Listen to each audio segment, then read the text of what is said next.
Hi everyone, I will be discussing ABA and education. Our learning objectives are identifying two assessments that are commonly used in this subspecialty, providing examples of ethics codes in relation to the subspecialty, identifying strategies/interventions in the educational setting that are behavior analytic, and providing examples of techniques.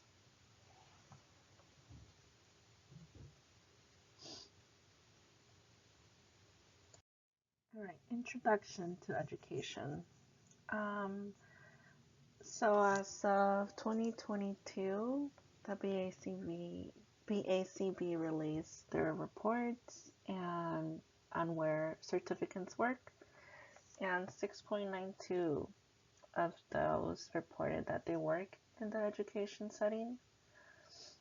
For this, it's applying principles of ABA into these settings, and it could be any school setting. It could be special education, it could be competency-based programs.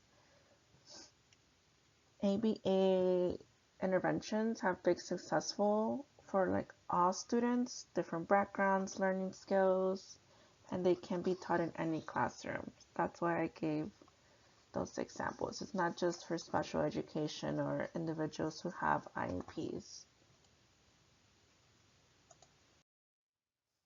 Here's a quote from B.F. Skinner that I like. It says, "That's all teaching is, arranging contingencies which bring change in behavior." Okay, here we have our three-term contingency. That's antecedent, behavior, and consequence. As we've learned, I have an example here. John is sitting during lunch when his classmate comes over and asks how the food tastes. John gets up from the table and runs to another table. The behavior is John gets up and runs, and the antecedent, what happened right before that, is he was sitting at the table and his classmate comes over to ask him.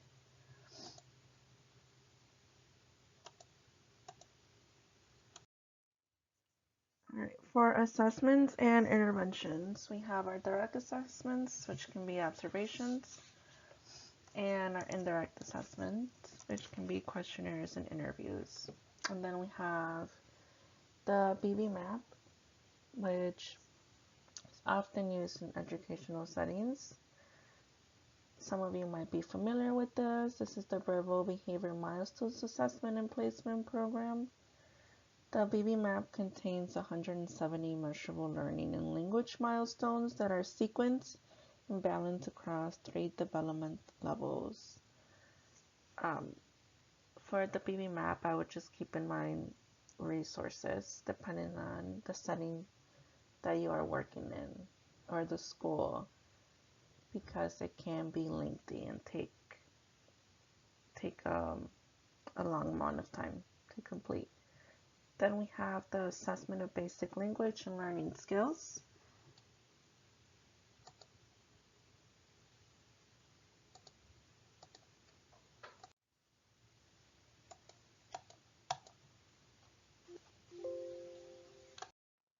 So our strategies, the first one I will be discussing is the token economy, and this is a positive reinforcement strategy. Now, to do this, we need to set criteria. How many tokens are needed to exchange for the reinforcer, and what will these reinforcers be? I will be discussing a study that was conducted in a classroom setting with token economy, and this is titled "The Token Economy Approach Used for Behavior Modification Among Disruptive Primary School Children." In this study, researchers examined the impact of a token economy system on disruptive classroom behavior among a group of primary level students. This included 40 students and the teacher, who engage in disruptive behavior that disrupted the learning environment. A token economy was set in place for this, and results showed that students, or the level of disruptive behaviors, decreased once the token economy was set in place.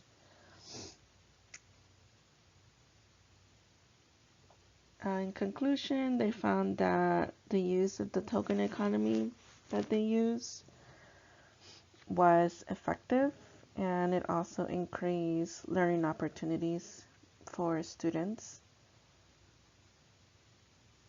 So the use of token economy should be a strategy that is employed in teaching learning process as a medium of increasing academic performance and decreasing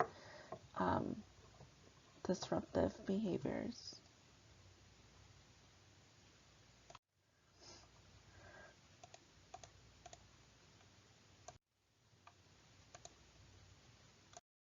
And as I mentioned earlier, you can be creative with this process. This is not like one template that you create and then use it for all of your learners. Here we have different ones.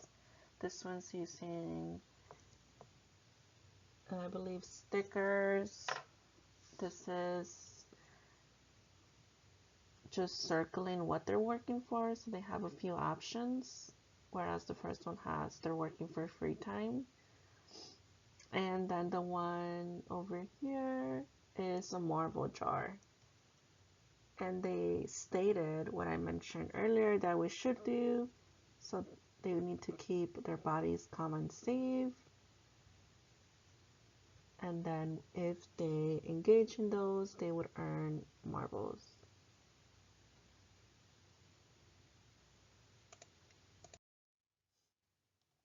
Another type of intervention in education setting is the group contingencies. There are 3 types of group contingencies: dependent, independent, and interdependent. Now, as the ratio between students and teachers can make it difficult to implement interventions that require more time due to lack of resources, and therefore group contingencies can be a good tool to use in this setting. To do this, you need to determine the criteria and reinforcers used. What type of group contingency will you be using? You need to explain to the classroom what reinforcers will be and how they will get access to these. So, back to our types. A dependent group contingency offers a reward for an entire group based on the behavior or performance of one or more of its members. The independent group provides rewards to the members of the group who meet a specified criterion. So this would be a reward only for those that meet the criteria. And then our last one, we have interdependent. And in this, the group contingency provides rewards for the entire group only if each member of the group meets the criteria. We have read about the good behavior game in previous classes, and this is an example of an interdependent group contingencies.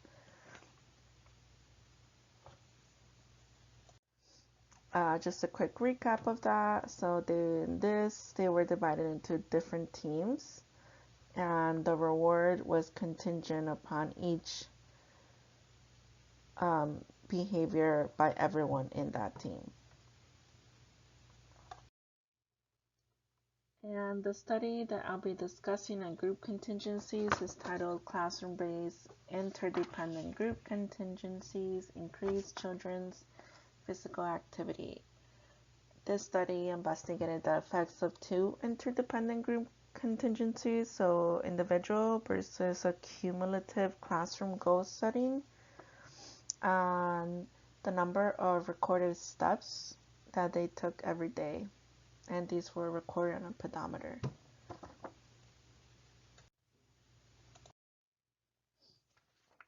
And we're going on to types of work that can be done in this setting.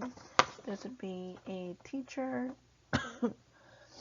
You can be school personnel. It can be a principal, BCBA on staff. Some school districts do have BCBAs. And then you can also work in policy change.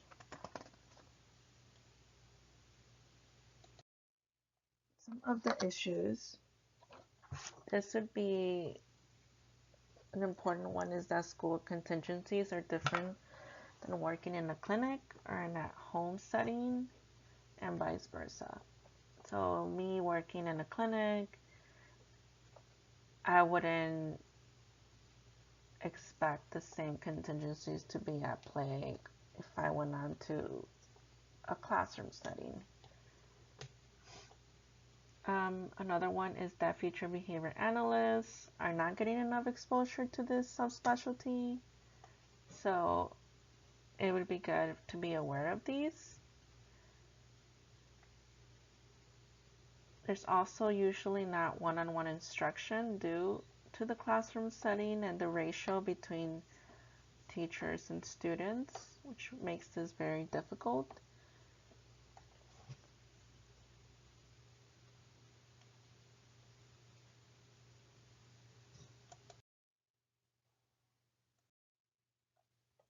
All right, education and the 7 dimensions.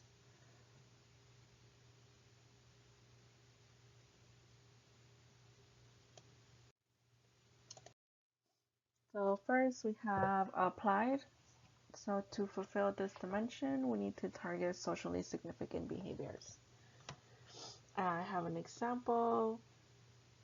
When the teacher calls his name to answer a question, Andy never makes eye contact with the teacher. Would this be socially significant behavior to target? In my opinion, I would not target eye contact unless it's something that the client, so the student, really wants to work on. Now, is this subspecialty as a whole applied?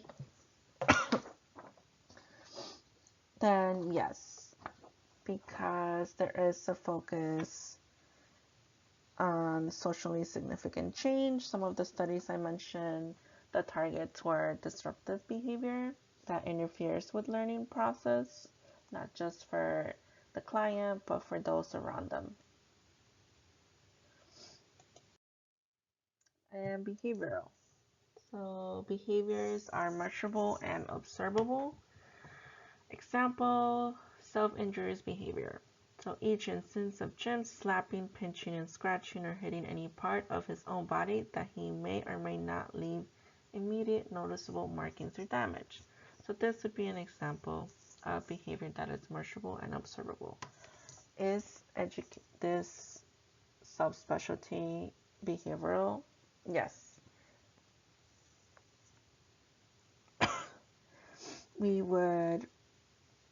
Our targets would need to be written in a measurable and observable way, and data would then be taken on this. Analytic, relationships between behavior and environment. So we would monitor our progress via data.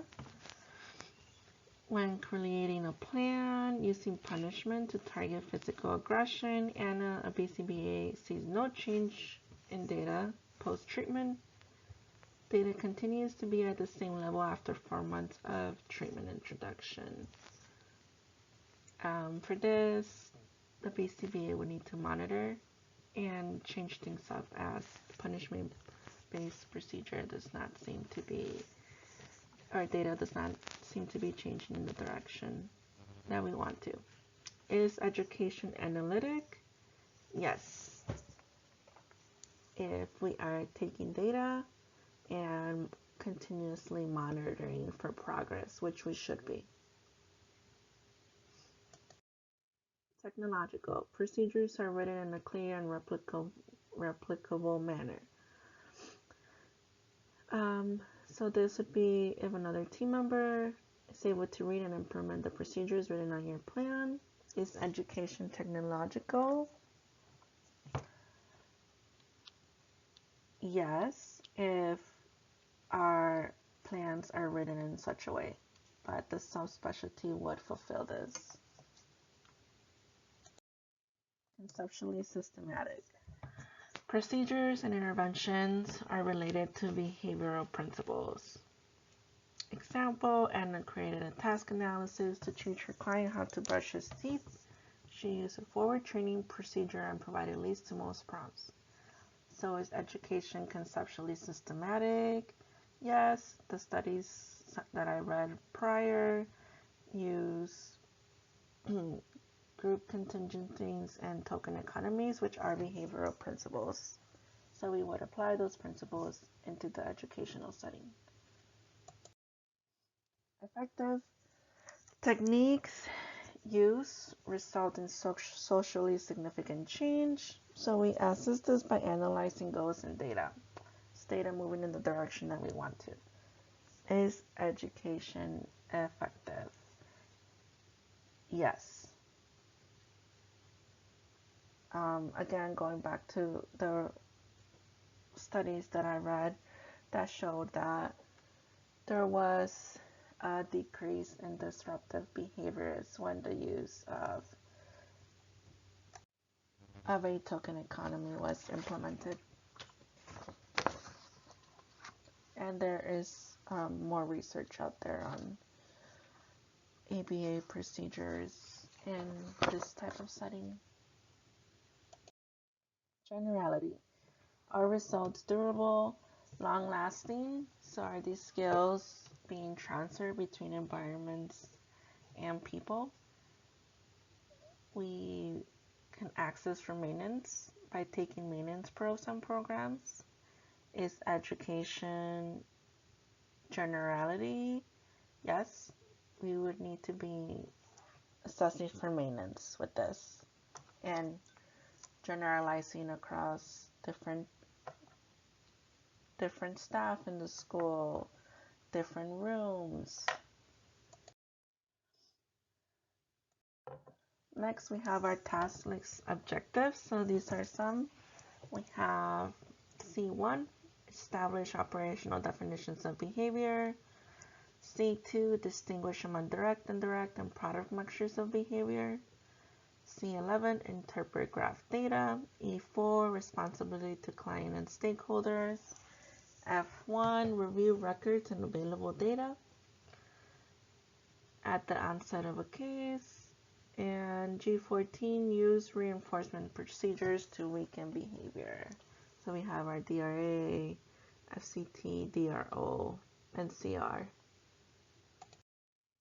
Our ethics code. So which ethics codes can be applied to this subspecialty? We have 2.01, which is providing effective treatment.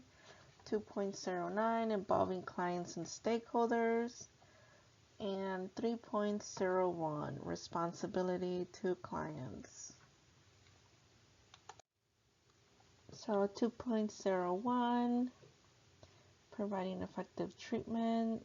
Behavior analysts prioritize clients' rights and needs, and they provide services that are consistent with behavioral principles based on evidence to maximize outcomes for clients. 2.09, involving clients and stakeholders. We make efforts to involve our clients and stakeholders in the selection of goals, assessment, interventions, and progress monitoring. So making sure that we are including them and giving them the opportunity to be involved. 3.01 Responsibility to clients.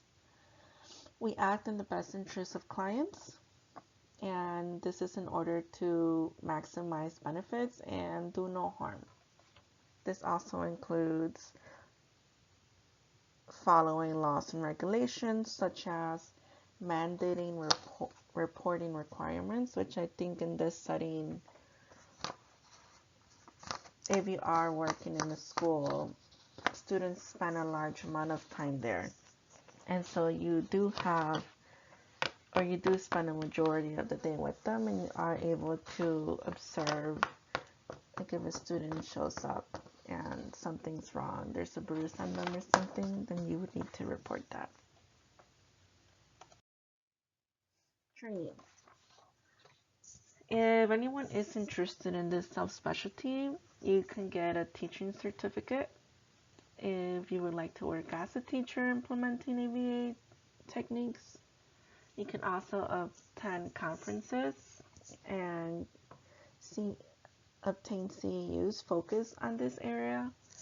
And you can always reach out to those working in the field for supervision and mentorship opportunities. So learn from those that are working in this area already. And resources. ABA Technologies allows you to search for CEUs based on interests. So there was one that came up, which was classroom management problems and procedures for solving them. And then there's two people that work in the field. We have Saul Axelrod, who has written books and published articles relating to education, classroom procedures in the field, and William Herward, who has contribution again to education and behavior analysis. And these are my references. Thank you for watching.